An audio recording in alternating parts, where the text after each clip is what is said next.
நாக்குண்டாம் நல்ல மனமுண்டாம், மாமலரால் நோக்குண்டாம், மேனி நுடங்காது பூக்கொண்டு, துப்பாத்து திருமேனி தும்பிக்கையான் பாதம் தப்பாமல் சார்வார் தமக்கு.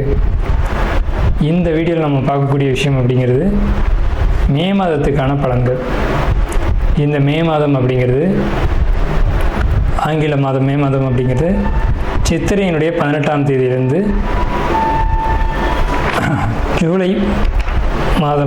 ஜூலை மாதம் தொடக்கம் வரைக்கும், அதாவது சித்திரை வைகாசி 17ஆம் தேதி வரைக்கும் இருக்குது. மொத்தம் 30 நாள் இருக்குது இந்த மே மாதம் அப்படிங்கிறது.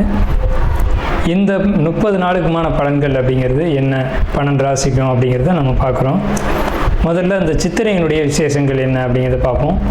சித்திரை மாதம் அப்படிங்கிறது சித்ரா பௌர்ணமி அப்படிங்கிறது ரொம்ப தவிர்க்க முடியாத ஒரு விஷயம். சித்ரா பௌர்ணமி அப்படிங்கிறது சித்திரை 17 அன்று வருது. சித்திரை 17 அப்படின்னு எடுத்துக்கிட்டிங்கன்னா சித்திரை 18 வரைக்குமே பௌர்ணமி இருக்கும். சித்திரை 18 தான் மே மாதத்தினுடைய முதல் நாள். அப்போ இந்த மே மாதம் தொடங்கிறது சித்ரா பௌர்ணமியில் தான் தொடங்குது. ஸோ இந்த மே மாதம் மிகுந்த சிறப்பு வாய்ந்த மாதம் அப்படிங்கிறத நம்ம தெரிஞ்சுக்கணும். இந்த மாதத்தினுடைய கிரக நிலைகள் அப்படிங்கிறது ரொம்ப ரொம்ப ரொம்ப விசேஷமாக இருக்குது. என்ன விசேஷமாக இருக்குது அப்படின்னு கேட்டிங்கன்னா, மேஷத்தில் வழக்கம் போல் எல்லா சித்திரை மாதத்திலும் சூரியன் உச்சமாக தான் இருப்பார். ஆனால் இந்த வருடம் மட்டும் செவ்வாய் ஆட்சி பலம் கொண்டு அதே வீட்டில் இருக்கார். அதே மாதிரி ரிஷபத்தில் புதனும் சுக்கிரனும் 2 நட்பு கிரகங்களும் இணைஞ்சு ஒரு அற்புதமான ஒரு நிலையில், சிம்மத்தில் கேது, அடுத்த நிலையில் பார்த்திங்கன்னா மிதுனத்தில் குரு, அவர் இந்த மாதத்தில் கடகத்தை நோக்கி பயணிப்பார். அதே மாதிரி கும்பத்தில் ராகு, மீனத்தில் சனி.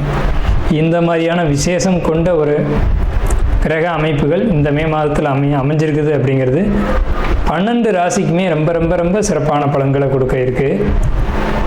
என்ன அப்படின்னு கேட்டிங்கன்னா, 2 சுப கிரகங்கள் அதாவது ஒரு சுப ராசியில், ரிஷபம் அப்படின்றது விசேஷமான ராசி, அங்கே புதனும் சுக்கிரனும் இணைஞ்ச மாதிரி ஒரு மாதம் பிறக்குது அப்படின்னாலே அது விசேஷம்தான். சரி, என்ன மாதிரியான நல்ல பலன்கள் நடக்கும் அப்படிங்கிறத நம்ம பார்ப்போம். இந்த சித்ரா பௌர்ணமியினுடைய விசேஷங்கள் என்ன அப்படின்னு பார்த்தீங்கன்னா, சித்ரா பௌர்ணமி அன்னைக்கு தான் சித்திரகுப்தனுடைய வழிபாடு நடக்கும். சித்திரகுப்தன் அப்படிங்கிறது யாருன்னு கேட்டிங்கன்னா, யமனுடைய பிஏ, அதாவது அசிஸ்டண்ட். இவர் தான் பாவ புண்ணிய கர்மா கணக்குகளை கையில் வச்சக்கூடியவர். ஸோ இவரை வழிபடக்கூடிய நாள் தான் சித்ரா பௌர்ணமி. அது மட்டும் இல்லாது ஒவ்வொரு குடும்பத்திலையும் அந்த குடும்பத்தினுடைய கன்னி தெய்வங்களை வழிபாடு பண்ணக்கூடிய மாதம்தான் சித்ரா பௌர்ணமி. சித்ரா பௌர்ணமி என்று விசேஷமாக அவங்கவுங்க குடும்பத்தில் கன்னி தெய்வங்களை எடுத்து வழிபாடு பண்ணுவாங்க. நம்ம வேணால் கன்னி தெய்வங்களுடைய வழிபாடு எப்படி அப்படிங்கிறது ஒரு தனி வீடியோவை கூட கொடுப்போம். ஸோ கன்னி தெய்வ வழிபாடு அப்படிங்கிறது ரொம்ப விசேஷமானதும் கூட, முக்கியத்துவம் வாய்ந்ததும் கூட. இதில் சித்திரகுப்தனுடைய வழிபாடு ரொம்ப ஒரு அவசியமான விஷயம். அதே மாதிரி திருவண்ணாமலை கிரிவலம், அவரவருடைய குலதெய்வ வழிபாடு. இதில் ரொம்ப குறிப்பிட்டு பேசணும் அப்படின்னா அன்னதானம் கொடுக்கறது. இந்த சித்திரை மாதத்தினுடைய ஒரு உக்கிரமான காலகட்டத்தில் அன்னதானம் கொடுக்கறத காட்டிலும் நீர்மோர் கொடுக்கறது, தாகத்துக்கு தண்ணீர் கொடுக்கறது, இதெல்லாம் ரொம்ப ரொம்ப விசேஷம். ஸோ அவங்க வயிறு குளிர்றது போல், மனம் குளிர்றது போல் உங்களுக்கு கர்மா தீர்க்கப்படும் அப்படிங்கிறது முக்கியமான விசேஷம். ஸோ இது முக்கியமான விஷயம். அதே மாதிரி இந்த சித்திரை மாதத்தில் கத்திரி வெயில் அப்படிங்கிறது மே மாதம் 4ஆம் தேதி அன்னைக்கு மே 28 வரைக்கும் இருக்கும். இந்த 25 நாட்களும் மக்கள் அதிகப்படியாக யாரும் வெளியில் வராமலும் சில விஷயங்களை தவிர்த்துக்கவும் வேணும். சிம்ம ராசி அன்பர்களுக்கு மே மாத பலன்கள். இந்த மே மாதத்தில் சிம்ம ராசிக்காரங்களுக்கு ஒரு மந்தமான சூழ்நிலை காணப்படும். 2வது விஷயம் பார்த்திங்க அப்படின்னா, வாழ்க்கை துணை அப்படின்றதுனால சில கசப்பான சம்பவங்களை வாழ்க்கையில் சந்திக்க வேண்டிய நேரம் எது அப்படின்னு கேட்டிங்கன்னா இந்த மே மாதம் அப்படின்னு தான் சொல்லணும். என்ன விஷயம்னு கேட்டிங்கன்னா, அவங்க எடுக்கிற முடிவுகள் எல்லாமே ஒரு சுயநலத்தோடையும் பேராசையோடையும் அமைஞ்சு அதன் பின்விளைவுகள் உங்களை தாக்கும்.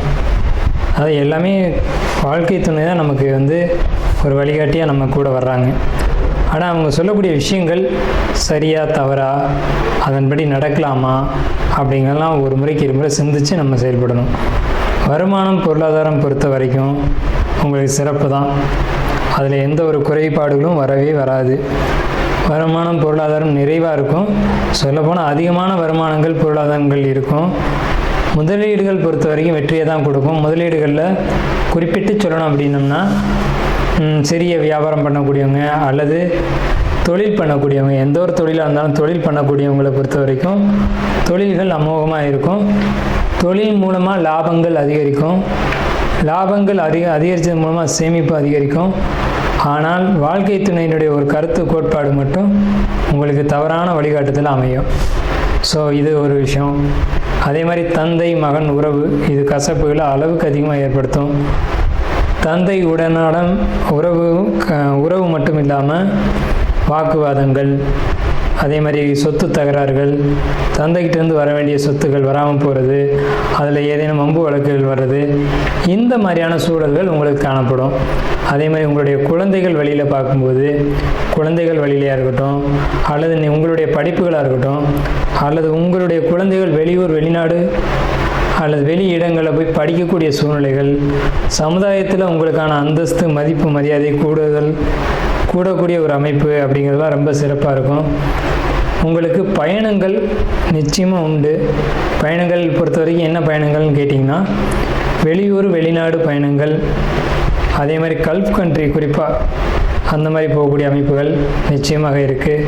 நீண்ட நாளாக முயற்சி பண்ணிகிட்ருக்கீங்க அப்படின்னா அந்த முயற்சி இப்போ சக்ஸஸ் ஆகும். அந்த முயற்சி எடுங்க, கண்டிப்பாக சக்ஸஸ் ஆகும். அதன் மூலம் வருமானம் பொருளாதாரம் இதெல்லாம் அளவுக்கு அதிகமாக உயரும். குறிப்பாக ஐடி துறை சம்மந்தப்பட்டு நீங்கள் ட்ரை பண்ணீங்க அப்படின்னா அது நிச்சயமாக நல்லாயிருக்கும். இயந்திரம், கட்டுமானம், பொறியியல் இது சம்மந்தப்பட்டவங்களுக்கு ரொம்ப சிறப்பாக இருக்குது. இது சார்ந்து நீங்கள் ஜாபோ தொழிலோ இது மாதிரி தேடினீங்க அப்படின்னா, அதுவும் வெளியூர் வெளிநாடு சம்மந்தப்பட்டு தேடினீங்க அப்படின்னா நிச்சயமான முறையில் அது உங்களுக்கு ஒரு வெற்றியை கொடுக்க தான் செய்யும். அதில் ஒரு இடர்பாடுகள் அப்படிங்கிறது இல்லை. அதே சமயத்தில் உங்களுடைய கோபங்கள் அப்படிங்கிறத நீங்கள் குறைச்சிக்கணும். தலைக்கணம் அப்படிங்கிறத குறைச்சிக்கணும். நான் தான் பெரியவன் அப்படிங்கிற எண்ணங்கள் அதிகரிக்கும். எனக்கு கீழே தான் எல்லோரும் இருக்கணும் அப்படிங்கிற எண்ணங்கள் வரும். அந்த எண்ணங்கள் பொறுத்த வரைக்கும் உங்களை ஒரு உயரத்துக்கு கொண்டு போகாது தவிர உங்களுக்கு அது ஒரு கெடுதலான விஷயங்களை நிச்சயமாக கொடுக்கும். அப்படிங்கிறத மனசில் வச்சுக்கிட்டு நீங்கள் சரியான பாதையில் போகணும் அப்படின்னா, பொதுவாகவே சிம்மராசிக்காரங்க நேர்மையாகவும் நியாயமாகவும் நடந்தக்கூடியவங்க. மற்றவங்க கருத்துக்கு முக்கியத்துவம் கொடுக்காம உங்கள் மனசாட்சிப்படி நீங்கள் நடந்துக்கிட்டீங்கன்னாவே போதுமானது. ஸோ அதுதான் சிம்மராசிக்கு ரொம்ப முக்கியமான விஷயம். இந்த மே மாத காலகட்டத்தில் பார்த்தீங்க அப்படின்னா ரொம்ப எந்த ஒரு விஷயத்தையும் நுட்பமாக யோசிப்பீங்க, நுட்பமாக சிந்திப்பீங்க. அதன் மூலம் வெற்றி கிடைக்கும். உங்களுடைய மனசாட்சிப்படி நடப்பீங்க. அதுதான் நல்லது அப்படிங்கிற ஒரு அமைப்பு இந்த மாதத்தில் இருக்குது. மற்றபடி கிரக நிலைகள், மாத கிரகங்கள், வருட கிரகங்கள் அப்படின்னு பார்க்கும்போது கிரக நிலைகள் உங்களுக்கு சாதகமான ஒரு அமைப்பில் அமைஞ்சிருக்கு. அதை பயன்படுத்தி வாழ்த்தி அமைகிறோம். நாம் இதுவரைக்கும் பார்த்த ராசி பலன்கள் எல்லாமே பொதுவான ராசி பலன்கள் தான், 12 ராசிக்குமே. அப்போது உங்களுடைய தனிப்பட்ட பிறப்பு ஜாதகம் அப்படிங்கிறது உங்கள் ஜாதகத்தில் தனிப்பட்ட பலன்களை கையில் வச்சுருக்கோம். உங்களுக்கு ஜோதிடம் சம்பந்தமான சந்தேகங்கள் இருந்தாலும் சரி, அல்லது ஜோதிடம் பார்க்கணும் அப்படின்ற எண்ணங்கள் இருந்தாலும் சரி, இல்லை ஜோதிடத்தில் சந்தேகம் இருக்குன்னு நீங்கள் நினச்சாலும் சரி, நம்ம நம்பர் கீழே ஸ்க்ரீனில் தெரியுது. அந்த நம்பருக்கு காண்டாக்ட் பண்ணி நீங்கள் எந்த நேரத்தில் வேணாலும் நம்மக்கிட்ட பேசலாம்.